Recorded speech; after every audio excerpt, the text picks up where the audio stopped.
नमस्कार मंडळी, कशा आहात? आय होप तुम्ही सगळे मजेत असाल, मस्त असाल. तुम्ही टीपीए मॅनेजमेंटला जर काम करत असाल तर माझ्या चॅनलवरती तुम्हाला खूप उपयुक्त अशी माहिती भेटणार आहे. त्याचबरोबर जर तुम्ही हेल्थ इन्शुरन्स घेतला असेल, घेणार असाल किंवा घेतला असेल तर त्याच्यामध्ये काही त्रुटी असतात किंवा काही हेल्थ इन्शुरन्स घेण्याबाबत तुम्हाला थोडीफार तरी मदत व्हावी यासाठी हा चॅनल आहे. त्याचबरोबर माझ्या ज्या काही डेली हेल्थ इन्शुरन्समध्ये मी काम करते त्याचे अनुभव तुमच्यासोबत शेअर करते, कारण नॉलेज दिल्याने खूप वाढतं असं मला वाटतं.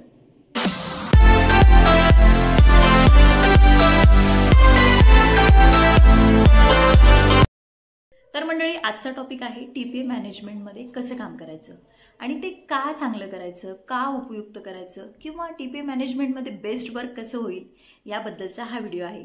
किंवा टीपीए मॅनेजमेंटमध्ये काय काय चॅलेंजेस असतात, काय काय गोष्टी तुम्हाला करायच्या असतात, त्या गरजेच्या का असतात. सगळ्यात महत्त्वाचं म्हणजे ज्यावेळेस तुम्ही हॉस्पिटलमध्ये येता, हॉस्पिटलमध्ये आल्यानंतर तुमचा जो डेस्क आहे, जे काही तुमची रुटीन वर्कआउट आहे ते सुरूच ठेवा. परंतु तुम्हाला जे जे ॲडमिशन रात्री झालेले आहेत किंवा काही पेशंट IPD झालेले आहेत त्याच्यामध्ये सॉर्टिंग करायचे. आता त्याच्यामध्ये IPD झालेले पेशंट कॅश बिलिंगचे पेशंट आहे का पॉलिसीवाले पेशंट आहे, हे त्याच्यामध्ये तुम्हाला सॉर्टिंग करायचे. आता तुमचा एखादा हॉस्पिटलचा ग्रुप असेल, तुम्हाला जर ते डायरेक्टली मेसेज करत असतील डेली रुटीनमध्ये तर ठीक आहे, काय हरकत नाही. तुम्हाला सगळ्या गोष्टी व्हॉट्सअपवरती किंवा तुमच्या ज्या काही कम्युनिकेशनमध्ये येतात तर हरकत नाही. परंतु तुम्हाला हॉस्पिटलमध्ये ज्यावेळेस तुम्ही काम करत असाल तर त्यावेळेस तुम्हाला सगळीकडे लक्ष देणं खूप गरजेचं आहे. कारण एखादा पेशंट अचानक हॉस्पिटलाइज झाल्यानंतर तो ॲक्सिडेंटचा आहे का, डिलेव्हरीचा आहे का, त्याचं डोळ्याचं ऑपरेशन करायचं का, त्याला फिजिओथेरपी हवी किंवा त्याचं काही ॲक्सिडेंटल केस आहे किंवा ट्रॉमा आहे किंवा त्याचं काही MRI करायचं आहे का, ह्या सगळ्या गोष्टी ॲक्टिव्हली पाहणं खूप गरजेचं आहे. कारण तुम्हाला खरं सांगा, मी 10 वर्षापासून इन्शुरन्समध्ये काम करते. बऱ्याच वेळा असं होतं, टीपीए डेस्कला जर 3-4 लोक असतील तर काही हरकत नाही, सगळ्यांचं कम्युनिकेशन पाहिजे ना बरं.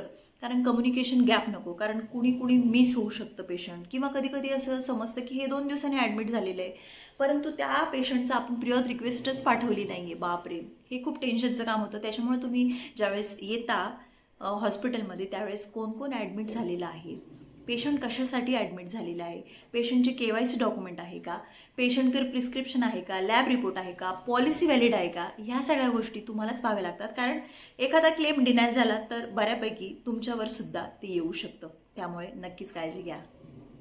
आता तुम्हाला सोपं सांगू का, तुम्ही ज्या ठिकाणी बसता त्यावेळेस तुम्ही डेस्कवर एक व्यवस्थित अशी छान प्रिंटेड लिस्ट पाठवा. त्याच्यामध्ये तुम्हाला कोणते कोणते डॉक्युमेंट लागतात, सरळ धडधडीत मराठीतल्या, हिंदीमधल्या, इंग्लिशमधल्या KYC डॉक्युमेंटमध्ये पेशंटला काय काय लागतं ते तुम्ही लिहून ठेवा. कारण कसं होतं, बऱ्याच वेळा ती चिठ्ठी पाहून किंवा ते जे काही तुम्ही बोर्ड लावलाय त्याच्यामध्ये पाहून तुमची एनर्जी तरी सेव्ह होते. त्याच्यामध्ये तुम्ही पेशंटची KYC डॉक्युमेंट, हेल्थ कार्ड तुम्ही प्रॉपर चेक करा, किंवा प्रिस्क्रिप्शन, लॅब रिपोर्ट, हे सगळे डॉक्युमेंट तुम्हाला पेशंटकडून घ्यावे लागतात. त्याचबरोबर कधी कधी असं होतं ना की पेशंटचे नातेवाईक, त्यांना काहीच कळत नाही, कोणती पॉलिसी आहे, काय आहे, हे काही समजत नाही.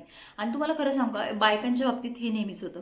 बायको म्हणजे जी काही पत्नी आहे किंवा वाईफ आहे ती ॲडमिशन होते आणि पती काही कामानिमित्त बाहेर असतो. त्याच्यामुळे त्यांना इमर्जन्सी पटकन समजत नाही की हे TPAला पटकन देणं गरजेचं आहे किंवा ह्या गोष्टी पटकन द्यायला पाहिजे, कारण ते इमर्जन्सी येतात. बऱ्यापैकी लोक इमर्जन्सीच हॉस्पिटलमध्ये येतात.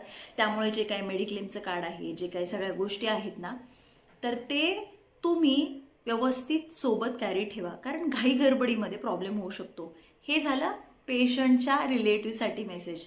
आणि तेच TPA मॅनेजमेंटसाठी हे मला सांगायचं की ते डॉक्युमेंट व्यवस्थित आहे का व्हेरीफाय करा, कारण कधी कधी 2 नावाचे डॉक्युमेंट असतात, त्याच्यामुळे प्रॉब्लेम होऊ शकतो. ठीक आहे, ते झालं. त्याच्यानंतर तुम्हाला इन्शुरन्स कंपनी कोणत्या तुमच्यासोबत टायअप आहेत, इन्शुरन्स कंपनी कोणत्या टाईप आहेत, म्हणजे समजा HDFC आर्गो झालं, केअर हेल्थ इन्शुरन्स झालं, स्टार हेल्थ इन्शुरन्स झालं, ICICI लोंबार्ड झालं, याचे पॅकेजेस तुमच्याकडे आहेत का, तुम्ही बिल कसं बनवणार, तुम्ही प्रोसेस कसं करणार. तुम्ही एखादी अमाऊंट पाठवून दिली 20-25 हजार रुपये आणि ती अप्रुव्हल होते असं नाही आहे. ज्यावेळेस तुम्ही प्रिऑथ फॉर्म भरता त्यावेळेस तो प्रॉपर जे काही शेड्यूल ऑफ चार्जेस ठरलेले असतात इन्शुरन्स कंपनीसोबत हॉस्पिटल कनेक्टिव्हिटीमध्ये, ते तुम्हाला पाहणं गरजेचं आहे आणि तसाच प्रिऑथ फॉर्म भरणं गरजेचं आहे. कारण त्यावर तुमची पुढच्या गोष्टी अवलंबून असतात. तुमचं बिल बनलं जातं, तुमची क्लेम सेटलमेंट होते, काही क्वेरी असेल तर त्याच्यामध्ये सॉर्ट आउट होते. ठीक आहे.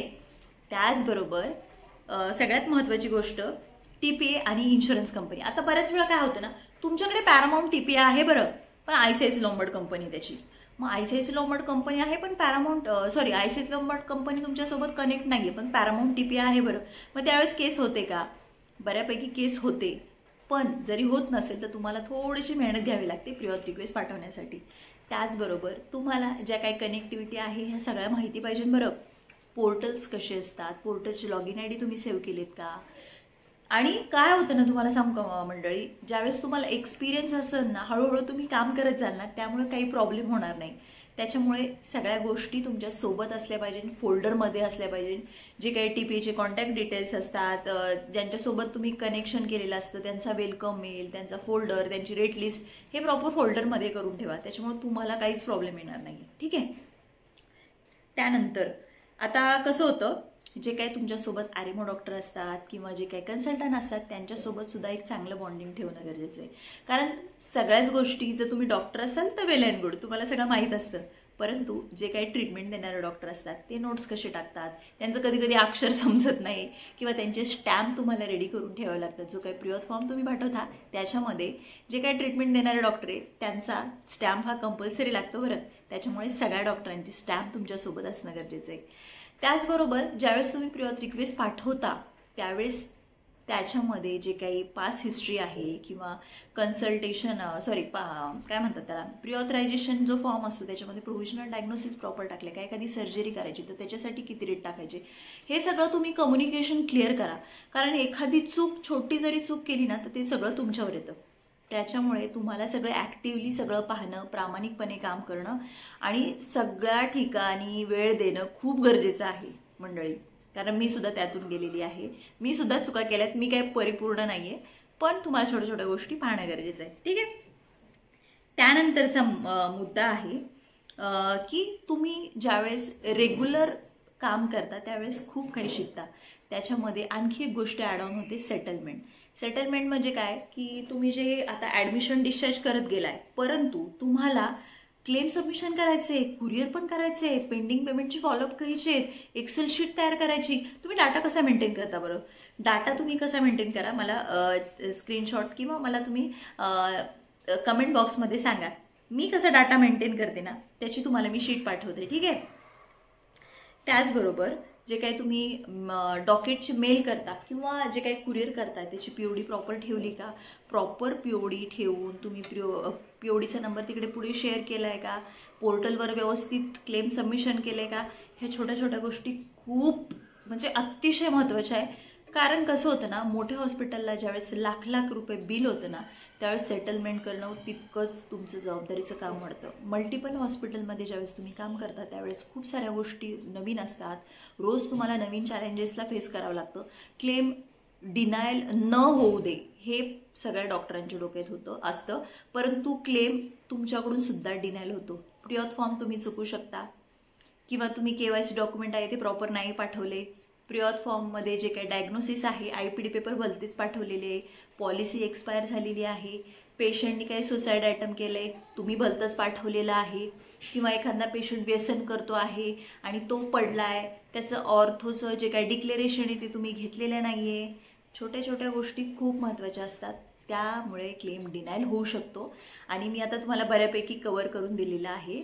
तुम्ही माझे मागचे व्हिडिओ पाहू शकता. हा व्हिडिओ खास TPA मॅनेजमेंटला काम कसं करावं डेली ह्याच्यासाठी खास व्हिडिओ होता. शेवटपर्यंत साथ दिली, खूप छान वाटलं मला. तुम्हाला काही TPA संदर्भात माहिती हवी असेल, ट्रेनिंग हवं असेल, तुमच्या हॉस्पिटलमध्ये TPA आता सुरुवातीला सुरूच झाले पण तुम्हाला काही माहीत नाही आहे, काम कसं करायचं काही समजत नाही, तर तुम्ही मला नक्कीच अप्रोच करा. मी ऑनलाईन ट्रेनिंगसुद्धा घेते, लाईव्ह ट्रेनिंगसुद्धा घेते. जवळपास जर तुमचं हॉस्पिटल असेल मी स्वतः तिकडे जाऊनसुद्धा ट्रेनिंग देते. ठीक आहे. चला तर मग आजच्या पुरतं एवढंच. शेवटपर्यंत साथ दिली, खूप छान वाटलं मला.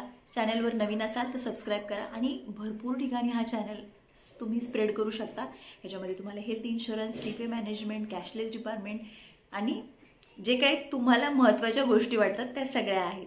धन्यवाद.